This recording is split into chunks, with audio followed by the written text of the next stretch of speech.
भक्ति में बहुत शक्ति होती है। भक्ति का तात्पर्य है स्वयं के अंतस को ईश्वर के साथ जोड़ देना। जुड़ने की प्रवृत्ति ही भक्ति है। दुनियादारी के रिश्तों में जुट जाना भक्ति नहीं है। भक्ति का मतलब है पूर्ण समर्पण। सरल शब्दों में हम कहते हैं कि हमारी आत्मा परमात्मा की डोर से बंध गई।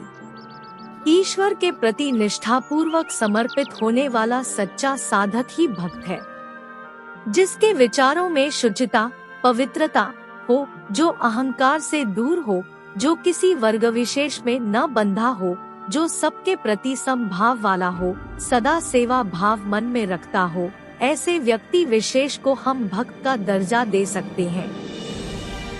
नर सेवा में नारायण सेवा की अनुभूति होने लगे, ऐसी अनुभूति ही सच्ची भक्ति कहलाती है। भक्त के लिए समस्त सृष्टि प्रभुमय होती है। गीता में भगवान श्री कृष्ण कहते हैं, जो पुरुष आकांक्षा से रहित, पवित्र, दक्ष और पक्षपात रहित है, वह सुखों का त्यागी मेरा भक्त मुझे प्रिय है। परंतु अफसोस यह कि इस दौड़ती भागती और तनाव भरी जिंदगी में हम कई बार प्रार्थना में भगवान से भगवान को नहीं मांगते, बल्कि भोगविलास के कुछ संसाधनों से ही तृप्त हो जाते हैं। जब व्यक्ति दुनियादारी से दूर हटकर अपनी महत्वाकांक्षाओं को नियंत्रित करता है, तभी उसकी चेतना झंकृत होती है और परमात्म चिंतन में ईश्वरीय भक्ति साकार होने लगती है।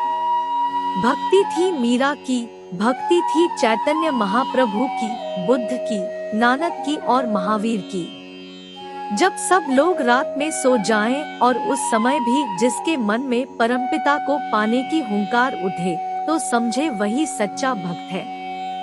भक्त सही मायने में सुख और आनंद का पर्याय है। जब आपकी कामना या प्रार्थना राममय हो जाए, तो समझे कि यही भक्ति है। भक्ति एकमात्र ऐसा है जो हृदय से यदि भगवान को याद करे तो परमपिता भी स्वयं को उसके अधीन कर देते हैं।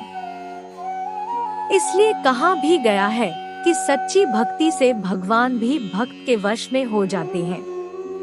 भक्ति भाव का आधार प्रेम, श्रद्धा और समर्पण है। भगवान राम ने शबरी के झूठे किए बेर भी प्रेम और भक्ति भाव के कारण खाए थे। मन में भक्ति भाव के उठने के बाद भक्त के व्यक्तित्व के नकारात्मक गुण दूर हो जाते हैं और उसके व्यक्तित्व का उन्नयन होने लगता है। भक्त अहंकार से मुक्त होकर अपनी अंतस चेतना में ईश्वर की अनुभूति करने लगता है।